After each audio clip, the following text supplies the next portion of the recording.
In the ancient texts and scrolls that have survived the ravages of time, the end times are described with vivid imagery.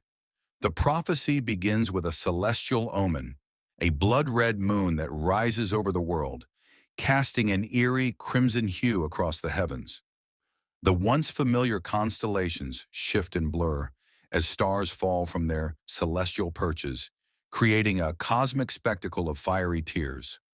Astronomers and mystics from around the globe gather, their faces etched with fear and awe as they interpret the signs.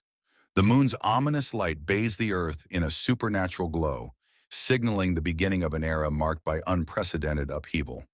The skies, once a source of comfort and wonder, now foretell of doom. In cities and villages, people respond to these celestial signs with a mix of terror and disbelief. Religious leaders and spiritual guides deliver urgent sermons, urging people to seek redemption and prepare for the trials ahead. The global atmosphere is charged with anxiety and anticipation. Governments attempt to maintain order, but the increasing frequency of natural disasters, raging storms, floods, and fires intensifies the sense of impending disaster. From the abyss of chaos, the beast rises, a monstrous entity with 7 heads and 10 horns, its form both mesmerizing and terrifying. Emerging from a dark chasm, it brings with it a wave of destruction. As it strides across the earth, its fiery breath scorches the land, and its roar causes the earth to tremble. Cities crumble, oceans swell, and the skies darken further under its reign. The beast's rise is marked by an unnatural darkness that envelops the world, creating a perpetual twilight. Its malevolent influence spreads rapidly, bringing with it a series of devastating plagues and diseases. Famine takes hold, as crops wither and livestock perishes, leading to widespread hunger and despair. World leaders convene emergency meetings, attempting to strategize against the beast's onslaught. Despite their best efforts, the sheer magnitude of the destruction overwhelms their resources. Ordinary people are left to fend for themselves, facing shortages of food, clean water, and medical supplies. Communities band together, but the scale of the crisis makes survival increasingly difficult. As the beast reign continues, the natural world suffers catastrophic consequences. The sun dims, its light barely penetrating the thickening clouds of ash and smoke. Rivers that once flowed freely now run dry, and forests turn to barren wastelands. The Earth's climate becomes erratic, with extreme weather patterns causing further havoc. The environmental collapse accelerates the breakdown of social structures. Refugees flee from devastated regions, seeking sanctuary in less affected areas, but often find that the destruction is widespread and relentless. Amidst the environmental chaos, personal stories of struggle and resilience emerge. Families are torn apart as they attempt to relocate to safer areas. Individuals grapple with the loss of loved ones, homes, and a sense of normalcy. Through these personal narratives, the human cost of the beast's reign becomes starkly apparent. A group of individuals is marked with a celestial seal, signifying their role as the bearers of hope and salvation. These chosen few are guided by divine visions and ancient wisdom, leading them to sacred places of refuge. Their journey is fraught with peril as they navigate a world transformed by prophecy.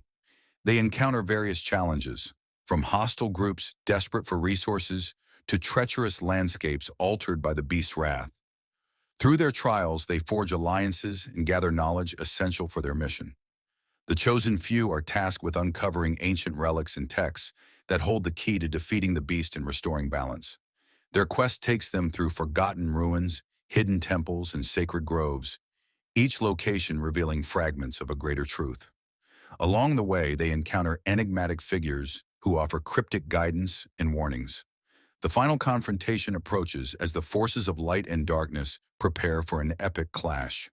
The heavens themselves become a battlefield, with angels descending from the celestial realms. Their arrival brings a glimmer of hope, as their radiant presence contrasts sharply with the beast's dark influence. The armies of light, led by the chosen few, engage in a fierce battle against the beast and its minions. The sky is illuminated with divine fire, and the earth shakes with the force of the confrontation. The struggle is intense and protracted, with both sides fighting for the fate of the world. In a climactic moment, the beast is finally cast into the abyss, its reign of terror brought to an end. The celestial fire that consumes it marks the conclusion of its malevolent rule. The forces of light emerge victorious, but the victory comes at a great cost. The battlefield is strewn with the remnants of the struggle, and the world is left to recover from the devastation. With the fall of the beast, the world begins its slow journey towards recovery. The earth, though scarred, starts to heal. The skies clear, and the sun's light gradually returns, bringing warmth and life back to the land. The chosen few, now celebrated as heroes, help guide the reconstruction of societies and the restoration of natural balance. The new era is marked by a renewed sense of hope and purpose. Communities rebuild and forge new ways of living, drawing on the lessons learned from the trials of the end times. The celestial omens that once foretold doom now signify a fresh start, a new chapter in the world's history. The end-time prophecies now fulfilled become a part of the collective memory of humanity. They serve as a testament to the resilience of the human spirit and the eternal struggle between light and darkness. The stories of the end times are passed down through generations, a reminder of the journey from chaos to order and the enduring promise of renewal.